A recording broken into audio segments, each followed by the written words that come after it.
How do you think U.S. visa revocations for Chinese students affect bilateral academic ties? Well, Diego, this is a full frontal attack on education at a time when America needs to prepare for the digital era. You know, it seems to many like Trump's victimization narrative, grudge rules, as they say. You know, less than a year ago, last June, he was proposing to staple a green card to every foreign college, technical school, or college graduate. So what changed? Well, Barron, his son, didn't get into Harvard. It seems that has had an effect. You know, you're talking about almost 280,000 students are in the United States studying. That was in the 2023-2024 academic year. It's been decreasing, allowing Indian students to become more, but it represents about a quarter of all the international students in the United States, which is $43.8 billion in terms of economic impact, 378,000 jobs, and from the Chinese side, about 14.3 billion just from the Chinese students alone. So America's facing a labor shortage in manufacturing high-tech chip factories. It needs engineers, more U.S. graduates, only 1/7 of the number of engineers of China. And within the United States, 20% of those graduating in STEM fields are Chinese. And if you go to the postdoctoral level, you're talking about 35%. Einar, the Chinese government has already responded, but a new day starts in Asia right now. And what do you expect that as this continues will be the response over today or the near future from China to this?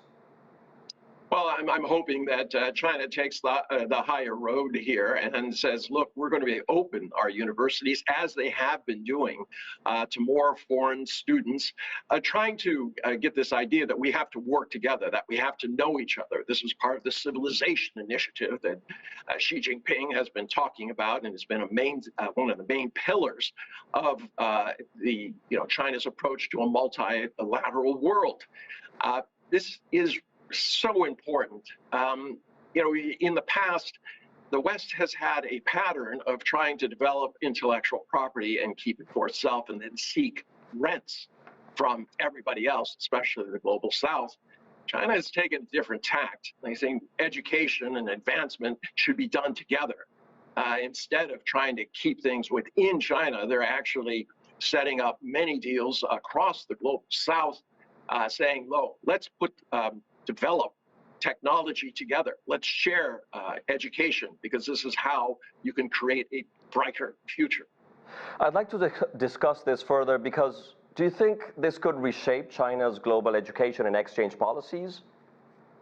Diego, I don't think so. I think it'll go the other way. I think China sees the advantage that it's getting, both in terms of soft power by opening its doors and saying that they want to share, that they have this shared vision of a common humanity, and that contrasts very sharply with what Donald Trump is doing. This is going to last for about 3.5 years, but the effects of what is happening is going to last a long, long time. People used to look up to the United States education system. We still have tremendous universities and colleges, but with direct attacks on Harvard and other elite institutions, and then these policies, it's really hard for, I think, most people sitting outside the U.S. to say that, with certainty they want to go to the U.S. because they'll be concerned about a sudden change in policy and whether they'll be swept out the door. That's just the way Chinese students are. And Einar, moving to the latest developments on trade tariffs, as Owen Fairclough just mentioned, I want to get your thoughts on this development. Well, Diego, this is very important, but it was long in the making. All right, let's look at the makeup of this court. You have a Trump appointee, you have a Reagan appointee, and you have an Obama appointee, and they voted in unison to say that the Constitution does not allow a president and Einar, or her win. The issue here is about exceeding your authority. The United States has long vaunted this idea that there's a separation of powers between the judicial, legislative, and executive branches. Donald Trump has tried to bypass this, and now it's coming to a head. Do not expect the Supreme Court to go along with what Trump is invoking. He's also, in his newest budget, indicated that if the courts try to go against him, he doesn't have to fund them.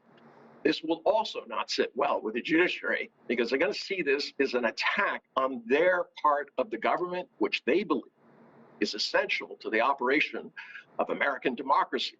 So Trump is riding into rough waters in a number of areas because of his willingness to, or his desire to, as I said, rule by grudge. Anybody who crosses him, they're going to get the treatment. Anybody who attends his dinners, they're going to get a pardon. And Einar, do you see these stories related in your mind? The rapid change in student policy and the tariff ruling. Well, Trump has a long history of anticipating bad news. What was happened at the court would have been anticipated. And he has this, as I said, he likes to release some white rabbits. If he can use the Chinese story to deflect attention from his loss on the tariffs, he'll be very happy. The loss is there. It's going to go to the Supreme Court. It's creating incredible amounts of uncertainty. Although the markets are showing an uptick, the fact is no one knows what's going on. And right now, business and individuals are concerned. They're holding back on purchases. They're holding back on investments. And this is the real long-term damage of what is happening to Donald Trump. So, the U.S. has to realize it's made a number of mistakes.